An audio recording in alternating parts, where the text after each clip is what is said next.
বাংলা গল্পের নাম হলো পিঁপড়ের বুদ্ধি। গল্পটি লিখেছেন গোপালচন্দ্র ভট্টাচার্য। গল্পটি তোমরা বাড়িতে ভালো করে রিডিং করবে, সাথে লেখক পরিচিতি পড়বে।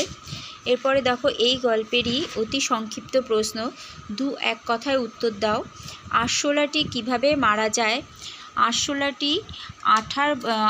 আরশোলাটি আঠার বোতলের মধ্যে পড়ে যায় বলে আর বেরোতে পারে না পারার ফলে আরশোলাটি মরে যায়। তারপরে খ নাম্বারে কী বলেছে, লেখক মরা আরশোলাটিকে কী করলেন?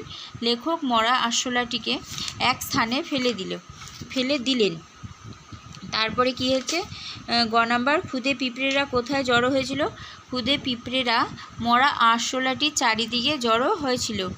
তারপরে পিঁপড়েরা হাবুডুবু খেতে লাগলো কেন? পিঁপড়েরা হাবুডুবু খেতে লাগলো কারণ মরা আরশোলাটি আঠার ওপর পড়েছিল বলে আরশোলার কাছে যেতেই তারা আঠার মধ্যে হাবুডুবু খেতে লাগলো।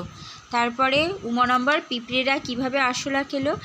পিঁপড়েরা মুখে করে কাকড় নিয়ে এসে কাকড়ের পথ তৈরি করে তারপরে তারা আরশোলা খেলো।